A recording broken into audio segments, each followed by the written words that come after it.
आपको पता है स्तुतियों का राजा कौन है? शिव महिम्न स्तोत्र। स्तुतियों का राजा कहा गया है शिव महिम्न स्तोत्र को। और शिव महिम्न स्तोत्र की एक महिमा बताएं आपको। अगर कोई व्यक्ति नित्य शिव महिम्न स्तोत्र का पाठ करता है तो हर व्यक्ति के अंदर एक दैवी गुण होता है। सावधानी से सुनिएगा, संसार के हर व्यक्ति के जीवात्मा के अंदर एक दैवी गुण है। वो दैवी गुण कैसा होता है? गायन का भी हो सकता है, नृत्य का भी हो सकता है, पर इसके अलावा कई दैवी गुण जिनको चमत्कारी रूप कहा जाता है। जैसे कि आप व्यक्ति को देखते ही पहचान जाते हैं कि इसका आपके पास आने का आशय क्या है। ये व्यक्तियों को परखने का दैवी गुण हर दूसरे व्यक्ति में होता है, तीसरे व्यक्ति में होता है। आपके सामने आया हुआ व्यक्ति, उसको देखते ही आप पहचान जाते हैं कि वो कैसा है, कैसा नहीं है। उसका रूप देखते ही आप पहचान जाते हैं। यह भी एक दैवी गुण है। कई लोग हैं वो सब्जियों की आकृति देख करके ही पहचान जाते हैं, ये मीठी होगी कि कैसी होगी, क्या होगी। ये भी एक कई लोगों का दैवी गुण। सब्जी मंडी जाओ कभी, महाराज वो क्या उठा के घूम घूमा, हमको तो सबरे आलू एक से लगते, हमको तो सबरे तरबूज एक से लगते। वो ठोक पीट के बजा के समझ जाते ये बढ़िया होगा। ये भी एक दैवी गुण है। कईयों का दैवी गुण होता है, जैसे आपने अपने बालकों का अनुभव किया होगा। एक ही उम्र के दो बालक हैं, पर एक बालक की कैचिंग पावर इतनी अच्छी कि वो विद्यालय में एक बार पढ़ के आता, उसको ट्यूशन की जरूरत नहीं, उसको याद हो जाता है। और दूसरे बालक के पीछे पड़े रहो, लिए किताब पढ़ाते रहो, याद ही नहीं होता उसको। यह भी एक दैवी गुण है। कुछ इस प्रकार की दैवी गुण जिसको अंग्रेजी में थोड़ा सिक्स्थ सेंस भी बोल दिया जाता है, एक एक्स्ट्रा ऑर्डिनरी माइंड भी कह दिया जाता है। अगर आपका दैवी गुण जिसको आप पहचान चुके हैं वो कभी सूक्ष्म होने लग जाए, अपनी स्थिति से विलग होने लग जाए, वो आपके अंदर घटने लग जाए, तो शिव महिम्न स्तोत्र के पाठ से वो दैवी गुण पुनः प्रकट हो जाएगा। और किसी को अगर अपनी दैवी शक्ति, दैवी गुण नहीं पता चला है अभी तक, इतनी उम्र होने के बाद भी नहीं पता चला कि मुझ में विशेष क्या है, वो शिव महिम्न स्तोत्र का पाठ प्रारंभ कर दे, कुछ ही दिनों में उसको अनुभव होने लग जाएगा कि उसके अंदर का दैवी गुण कौन सा है। इस शिव महिम्न स्तोत्र की खास बात है। स्तुतियों का राजा कौन है? शिव महिम्न स्तोत्र। एक व्यक्ति था, बड़ी प्रसिद्ध कथा है शिव महिम्न स्तोत्र की, कि एक व्यक्ति था महादेव का बहुत बड़ा उपासक।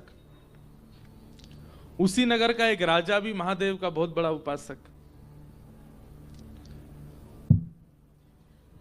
भक्ति में कभी कभी प्रतिस्पर्धा आ जाती है, हम पहले जल चढ़ा दें महादेव पे, हमसे पहले कोई ना चढ़ा के जाए। वीवीवीआईपी की भी बहुत कैटेगरी होती है। एक तो होती है हमको बस पास से दर्शन हो जाए, एक होती है हमको अभिषेक का अवसर मिल जाए, एक होता है कि पूरे दिन में सबसे पहला अभिषेक मेरा हो। इतना भी चाहते हैं लोग। तो राजा जो था उसकी ऐसी स्थिति थी कि उसको रहता था कि महादेव पर दिन का सबसे पहला बिल्व पत्र मैं ही चढ़ाऊं, मुझसे पहले कोई ना चढ़ाए। और उसके लिए उसने क्या किया, पूरे नगर से बिल्व पत्र के जितने पौधे वृक्ष आदि थे सबको मिटवा करके एक अपने ही बगीचे में बिल्व पत्रों का बगीचा प्रकट कर दिया। क्यों? मुझसे पहले कोई और बिल्व पत्र कहीं से तोड़ के जा ही नहीं पाएगा। मनमुखी राजा अपने आप बिल्व पत्र लेता और सबसे पहले जाता, उसके अलावा कोई जा ही नहीं सकता, क्योंकि पूरे नगर में बिल्व पत्र है ही नहीं। एक और भक्त महादेव का, उसने कहा ये तो हिंसा है। क्यों? दबाव हिंसा है। कल रात भर मेरे मन में यही चलता रहा। हमारे किशन जी ये सूत्र दे गए, महाराज जी दबाव हिंसा है। मैंने कहा हाँ।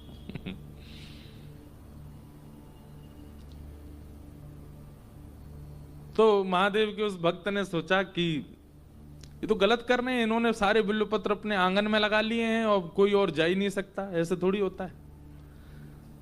तो उसने शिव महिम्न स्तोत्र का पाठ करके इतना पाठ किया और महादेव से उसने कहा कि हे नाथ, मुझे अदृश्य होने की शक्ति प्रदान करो। और महिम्न स्तोत्र के पाठ से उसको यह प्राप्त हो गया, अदृश्य होने लगा। अब आप प्राप्त करोगे तो मिस्टर इंडिया नहीं बन पाओगे।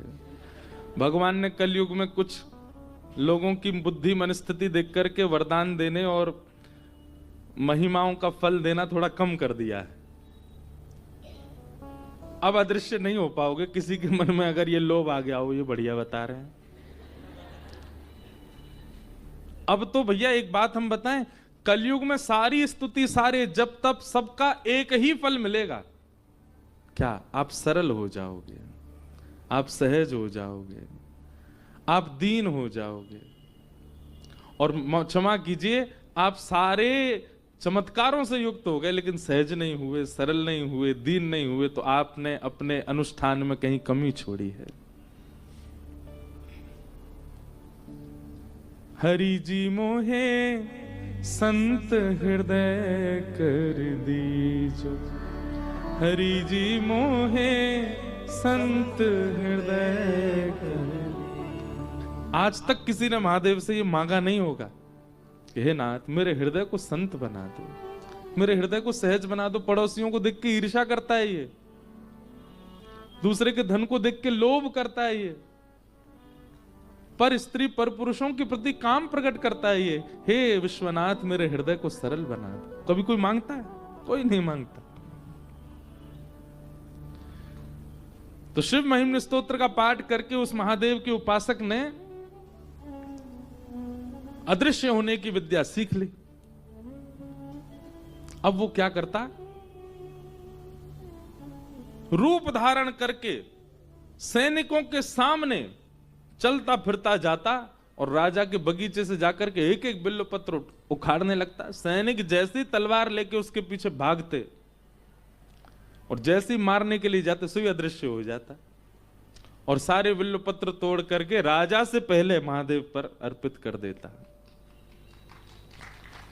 तो कथा तो पूरी सुनो पहले। तो उसका रोज का ये नियम बन गया। अब राजा इतना क्रोध में भर गया, बोले कि ये मेरे से पहले आता, मेरे आंगन के बिल्व पत्र ले जाकर के और महादेव पर चढ़ा देता है। तब उसने जाकर के, राजा ने जाकर के अपने गुरु को ये बात बताई। बोले कि मुझे बताइए मैं कैसे उसको रोकूं, कैसे उसको पकड़ूं, उसकी ये विद्या मेरे लिए घातक बन रही है। वो पकड़ में ही नहीं आता, तलवार का प्रहार होने से पहले अदृश्य हो जाता है।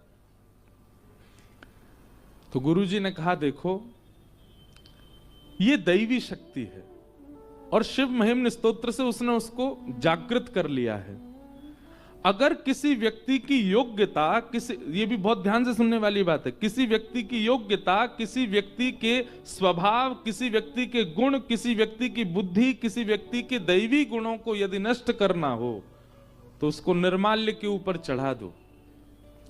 महादेव पर अर्पित किया गया बिल्वपत्र, महादेव पर अर्पित किया गया माला, या फिर किसी भी दैव स्थान में ठाकुर जी को अर्पित किया गया कोई भी वस्त्र है, पुष्प है, तुलसी है, कुछ भी है, अगर उस पर किसी का पैर रख दिया जाता है, उसका यह अपराध होता है कि व्यक्ति के भीतर जो फिर दैवी शक्ति होती है वो शून्य हो जाती है, वो नष्ट हो जाती है।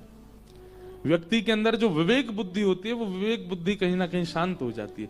मंदिर प्रेमिसेस के अंदर अगर आप पैर रखते हैं तो कोई दोष नहीं, पर मंदिर से बाहर अगर आपका पैर पड़ जाए तो भैया इंद्र अपनी गद्दी से जब गिर सकता है निर्माल्य पर पैर रखने से, हम तो मानव हैं। इसलिए मंदिर में तो सावधानी रखो। मंदिर के पुजारी जी आपको बिल्वपत्र दें। अभी अभी देखो आज क्या आया, बाबा का सेहरा आया हमारे लिए। विश्वनाथ भगवान को पुजारी जी लेकर के आए, आज वर्ष के प्रारंभ में ही सेहरा पहना दिया है। जय हो। हमारे पंडित जी बड़े प्रसन्न हो रहे थे सारे। तो ये निर्माल्य है, ठाकुर जी को अर्पित है।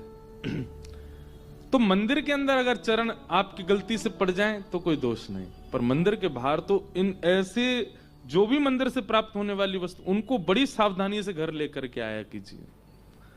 और संभवतः घर में कहीं बगीचा हो, कहीं सुंदर गार्डन जैसा हो, उसमें एक स्थान निर्माल्य के लिए ही रखिए।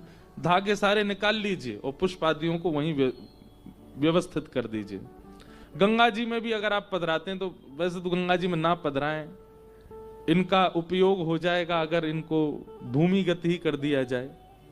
धागे निकाल लीजिए और उनको भूमिगत कर दीजिए। बहुत सावधानी रखा कीजिए निर्माल्य के प्रति। आज मानो भूल चुका निर्माल्य की। हमने कई बार देखा मंदिर से निकले उतार करके महाराज कहीं डाल दिया, उसका अपराध। इन्हीं अपराधों से ना जाने कितने अपराध हमारे ऊपर लगे हो। भजन तक कम हो जाएगा हमारा, भक्ति में आलस से आना प्रारंभ हो जाएगा निर्माल्य पर चरण रख दिया तो गुरु जी ने उपाय बता दिया। बोले निर्माल्य पर उसका पैर अगर पड़ गया तो उसकी अदृश्य होने वाली शक्ति खत्म हो जाएगी। राजा ने यही किया। शंकर जी पे खूब सारे बिल्व पत्र चढ़ाए, अभिषेक आदि करके सारे बिल्व पत्र ले जाकर के सारे बगीचे में फैला दिए। बोले अब आए सुबह। दूसरे दिन जैसे ही वो भक्त आया, वो तो अदब से आता था सबके आगे, जैसे सैनिक उसको मारने जाते सो अदृश्य हो जाता। जैसे ही उसने प्रवेश किया, प्रवेश करते ही निर्माल्य पर पैर रख दिया। अब उसको नहीं पता है कि उसके अदृश्य होने की शक्ति जा चुकी है।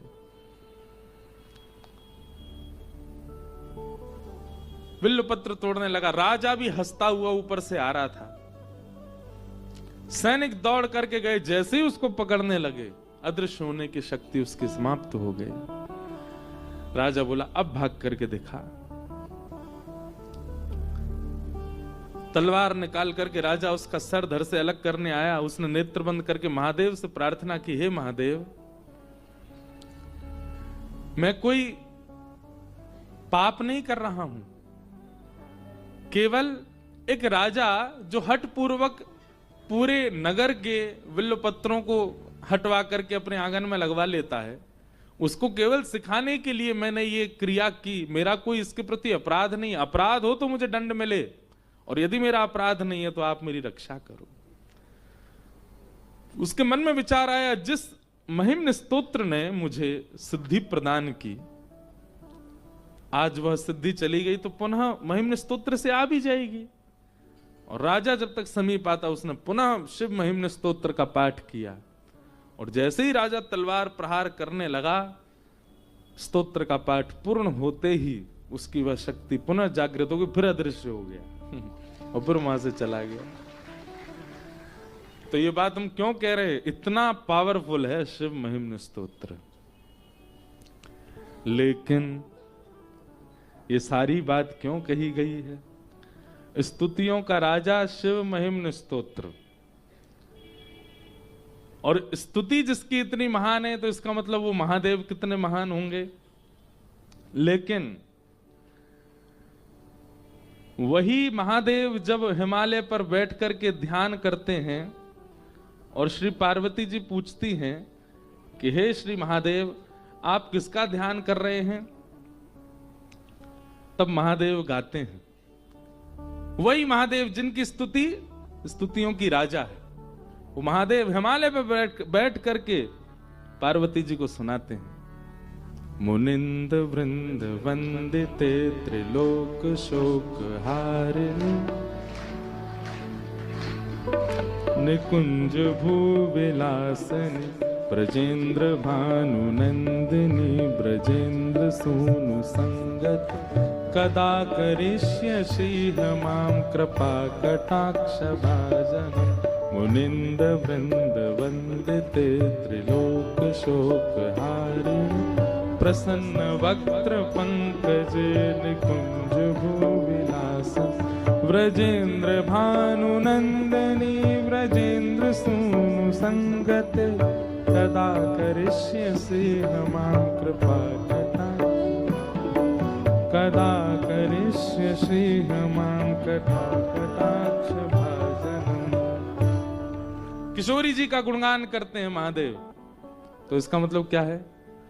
स्तुतियों का राजा शिव महिम्न स्तोत्र, पर उन राजा के सिर पर विराजमान जो मुकुट है वो हमारी श्यामा जी हैं, वो हमारी किशोरी जी हैं, हमारी लाडली जी, हमारी श्री राधा रानी है। इसलिए महादेव के समीप जाकर के सारी स्तुतियां गाओ, पर सब पूरा हो जाए जब आपका, जब निकलने लग जाओ तब एक बार श्री राधा, बस एक बार कह दो, राधा वल्लभ लाल की जय।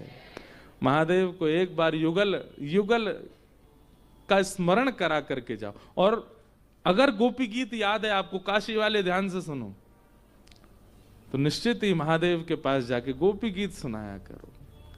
अब क्या है कि क्योंकि महादेव की नगरी है ना, तो इसलिए सब महादेव को महादेव की ही स्तुति सुनाते हैं।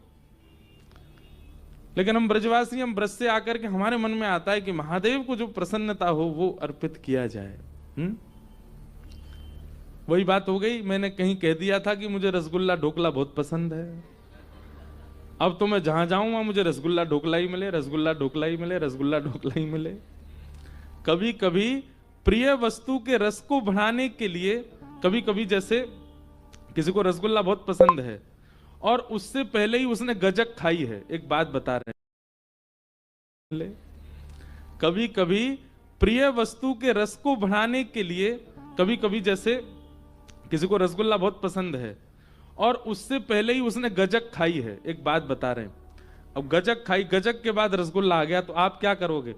पहले कुछ नमकीन दो, हाँ, थोड़ा जीभ हमारा नमक से भरे, उसके बाद फिर हम अपने प्रिय वस्तु का सेवन करेंगे। तो यहां पर सब लोग महादेव को नमकीन पवा रहे हैं, अब रसगुल्ला पवाओ। जब आप देखते हैं कि सब लोग ठाकुर जी को हर हर महादेव और महादेव की स्तुति सुनाते हैं, महादेव प्रसन्न होते होंगे, पर उसके बाद एकांत में बैठ कर के आप गोपी गीत सुनाया करो, महादेव प्रसन्न होते होंगे, कितने आनंद में आ जाते होंगे। तो ऐसे सब भाव हैं, निर्गुण बनिए तभी सगुण का अनुभव कर पाओगे।